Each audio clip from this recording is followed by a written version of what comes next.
All right, so you want to deep dive into the Ottawa Senators' struggles? Yeah. Get ready, because we're going beyond the usual sports chatter here. Okay.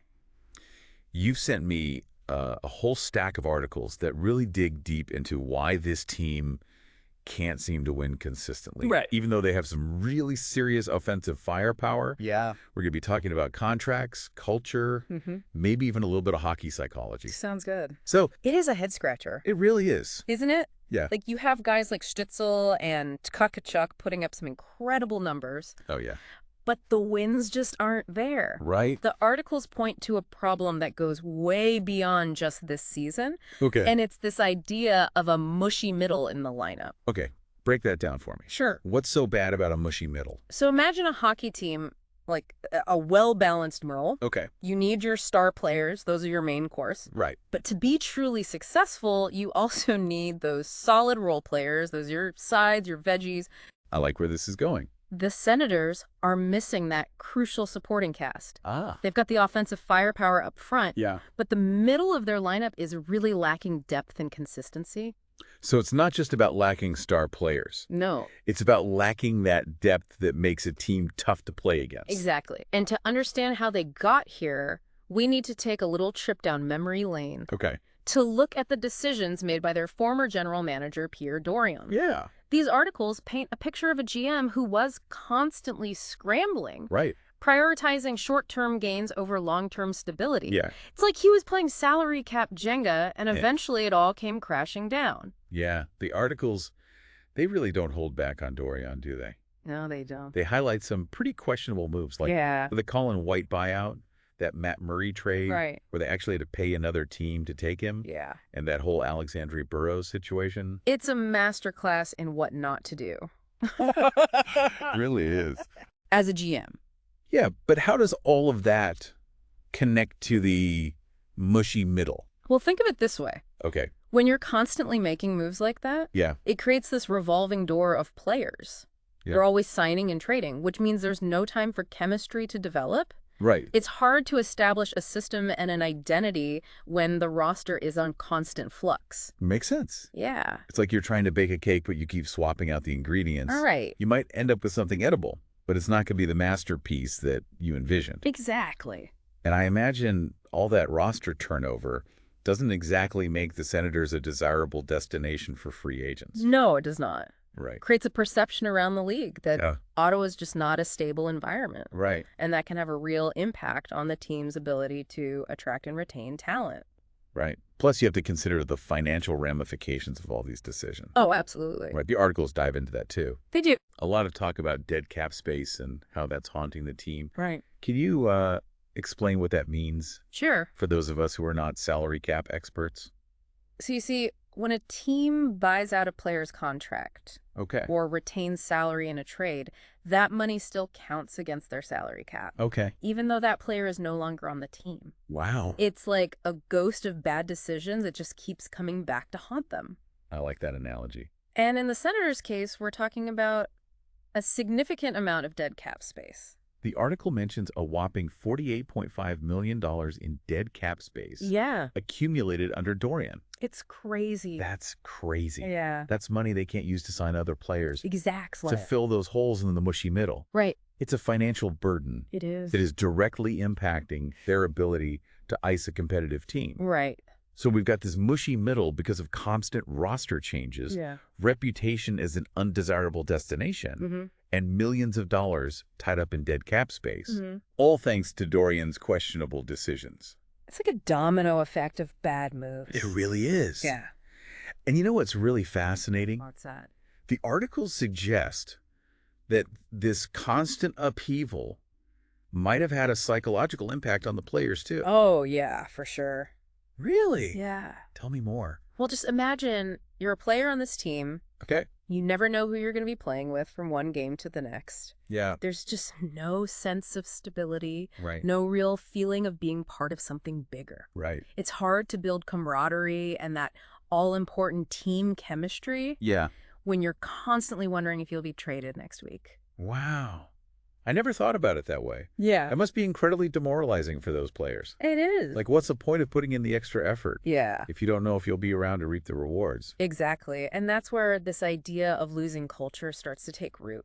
Okay. When you've been losing for so long, it can almost become a self-fulfilling prophecy. The players start to expect things to go wrong. Yeah. And that lack of belief can manifest itself on the ice. So it's not just about the missing pieces in the lineup. No. It's about the mental toll that years of instability and losing have taken on this team. That's right. Wow. It's a complex issue. Yeah. And the articles really delve into how all these factors are intertwined. Well, this is already making me rethink how I view the Senators. Okay. I always just assumed that their problems were about talent, Yeah, but it seems like there's a much deeper issue at play here. there is. And we're just scratching the surface here. We are.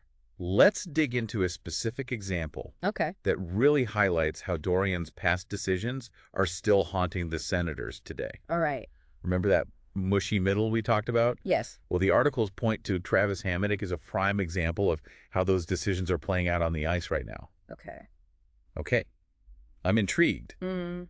Tell me more about Hamonic and how he fits into all of this. So Hamonic is a defenseman, and he hasn't exactly been lighting it up this season. Okay. In fact, he's been a bit of a liability. Okay. He's not producing offensively. He's got a negative plus-minus rating, and he's been struggling on the penalty kill. Yeah. On most teams, a player performing like that would be benched, Right. maybe even sent down to the minors to work on their game. Yeah, but not the Senators, I'm guessing. Nope. Why is that? And the reason they're stuck with him is a direct result of Dorion's cap management, or lack thereof. Okay. You see, when Dorion signed Hamonic, he gave him a contract with a full no-movement clause. Now, for those who aren't familiar with hockey contracts, Sure. Can you explain what a no-movement clause is? Yeah. And why it's significant in this case? A no-movement clause essentially gives the player control over where they play. Okay.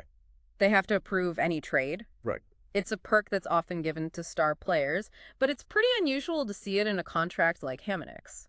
What's so unusual about it? Well, Hamonic's contract is relatively small. He's only making $1.1 million this year, Right. which is far below the average salary for an NHL defenseman. Wow. So you typically wouldn't see a full no-movement clause on a contract that small. So why did Dorion give him that clause? Well, it speaks to the desperate situation that Dorion had created. Oh. He was so focused on fitting everyone under the salary cap Right. that he was willing to make almost any concession Yeah. to get a deal done. So because of this no-movement clause, Yeah. the Senators are basically stuck with Hamonic. Yeah. Even though his performance might not warrant a roster spot. That's right. It's like Dorion's past decisions are literally preventing the team from putting their best lineup on the ice. It's a perfect example of how short-sighted thinking can Yeah. have long-term Like, consequences. it really is. Yeah. Okay, so we've got this mushy middle, Mm-hmm. a losing culture, Yeah. millions in dead cap space. Yeah. And now we're seeing how those past decisions are actively hurting the team's performance on the ice. Mm-hmm. It's starting to feel like the Senators are stuck in a vicious cycle. That's a great way to put it. Yeah. And that's what we'll explore in the next part of our deep dive. Okay. Can the Senators break free from this cycle, or are they destined to repeat the mistakes of the past?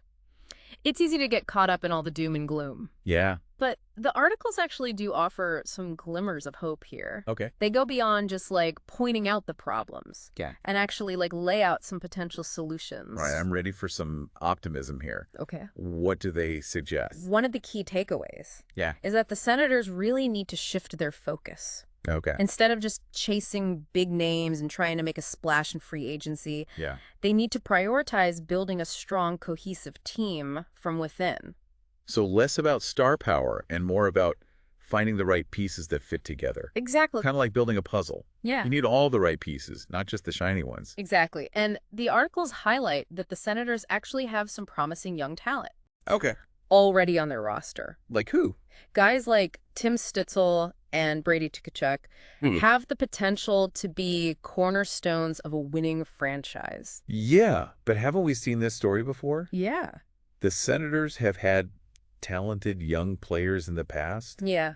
but they ended up just trading them away. Right. What's to say the same thing won't happen with Stützle and Tkachuk? That's a valid concern. Yeah. And it speaks to the need for a clear vision and a commitment Yeah. to building around those core players instead of constantly bringing in new faces. Right. The Senators need to create a system that allows these young stars to thrive. So it's not just about acquiring the talent. No. It's about developing it. Absolutely. And that means surrounding them with the right supporting cast. Yeah. Establishing a consistent coaching philosophy and creating a culture where young players can learn and grow. That makes sense. Yeah. You can't just throw a bunch of talented players together and expect them to magically become a winning team. No, you can't. There needs to be a plan, a strategy, a clear direction. Right.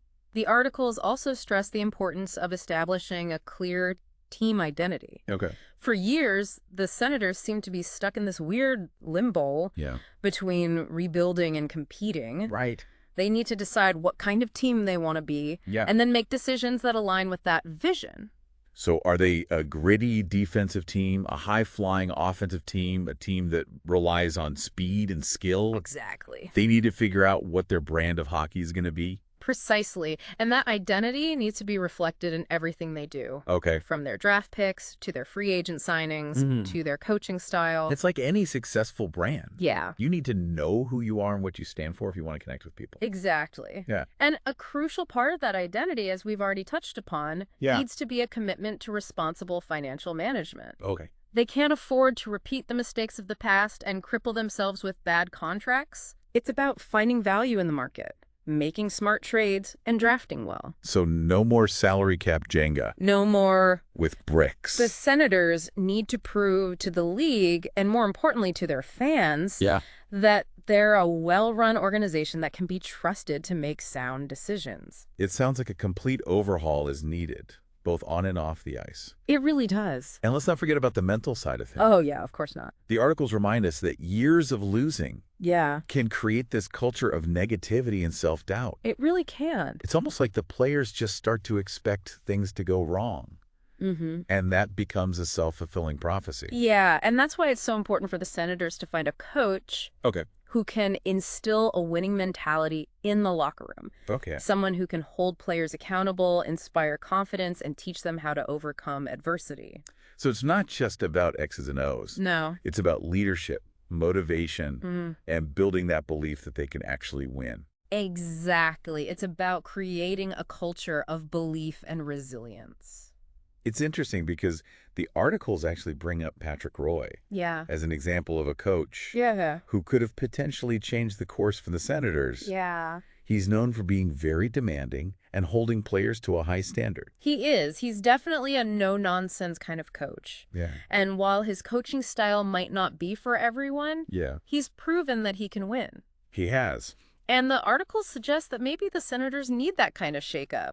Someone who can come in and challenge the status quo. Someone who can break them out of their comfort zone. And push them to reach their full potential. Exactly. But of course, it's not all on the coach. Right. The players themselves need to buy into this new culture, this new way of thinking. They need to be willing to put in the work, to embrace the challenge, and to believe that things can be different. Exactly. It's like turning over a new leaf. Exactly. It's about changing the narrative, shifting the focus from what they can't do to what they can achieve. I like that. It's about building a culture of accountability. Where every player is expected to contribute. Right. And where mistakes are seen as opportunities for growth. So it sounds like a combination of factors. Needs to come together here. They do. They need to build a strong team from within, establish a clear identity, manage their finances responsibly, find the right coach, and foster a winning mentality. It's a tall order. But the articles offer a roadmap for how the Senators can turn things around. It's about making smart decisions, developing young talent, and creating a culture of winning. All right. It's going to take time and patience. Right. But the potential is there. But what about the immediate future? What should fans be looking for this season and beyond? What are the signs that this team is actually on the right track? Well, it's all about paying attention to the details, you know? Look beyond the box scores and the standings. Right. Observe how the team is playing, how they're responding to challenges, how they're interacting with each other. Okay, give me some specifics. Sure. What kind of things should we as fans be looking for as red flags? What should be giving us hope? Okay, well, one thing to watch for is consistency. Are they stringing together wins? Are they competing hard every night, even against tough opponents? Yeah. Or are they still prone to those frustrating stretches where they seem to just give up? I think we all know the answer to that one. Yeah. Consistency has definitely been an issue for the Senators. Yeah, and that's where the mental side of the game really comes in. Okay. The articles talk about this idea of learned helplessness. Okay. Where years of losing can almost create a sense of inevitability. Right. Like they're just programmed to fail. It's like they've developed a fear of winning. Yeah. As soon as they get a lead, they start playing not to lose instead of playing to win. Exactly. And that's a tough thing to break. Yeah. It requires a shift in mindset, a belief that they are capable of winning consistently. And that's where the coach comes in, right? Yeah. A lot of the articles seem to think that DJ Smith might not be the right guy to lead this team out of darkness. There's definitely a sense that the Senators might need a different voice. Yeah. A coach who can instill that Rang mentality, that killer instinct. Right. Someone who can really challenge the players, push them out of their comfort zone, and hold them accountable. Someone like, say, Patrick Roy. Yeah. He's a name that keeps popping up in these articles. Roy's name is definitely out there. Yeah. And it's easy to see why he's got a proven track record of success. He does. And he's known for being a demanding coach who gets the most out of his players. Right. But whether or not he's the right fit for Ottawa, that's a decision for management to make. Right. But regardless of who the coach is, they need to find a way to break through that mental barrier. They do. Otherwise, it won't matter how much talent they have on the roster. Absolutely. It's about building a culture of accountability where every player is expected to contribute and where mistakes are seen as opportunities for growth. And that's not just on the coach, right? No, it's not. The players themselves need to step up and take ownership of their performance.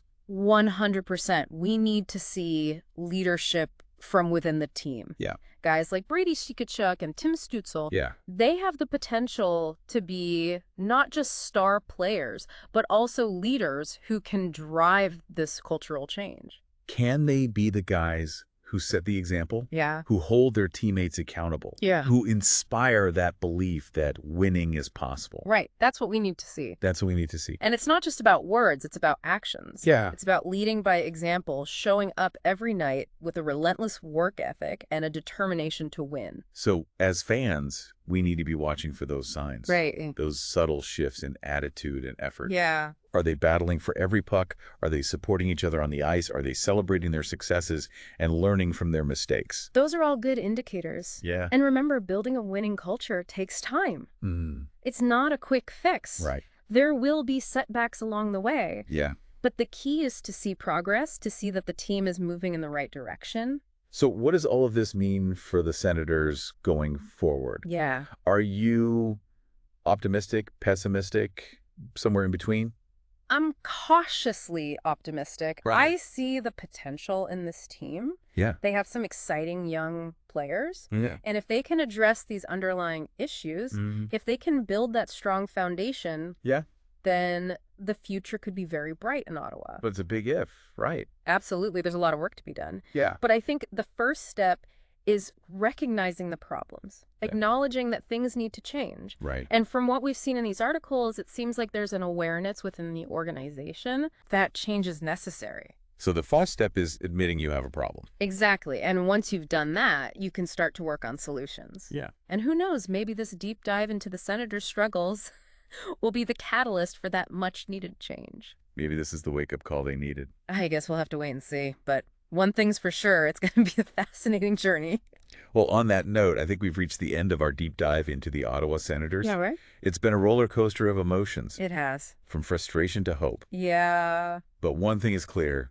This team is never boring. And that's what makes them so compelling. Yeah. They're a team with a rich history, a passionate fan base. For sure. And a lot of potential. Lots of potential. Whether they can realize that potential, well, that's the million-dollar question. It really is. So to all the Senators fans out there, keep the faith, keep watching, keep hoping, and keep those articles coming. We love them. We're always up for another deep dive. Until next time, stay curious and keep digging deeper.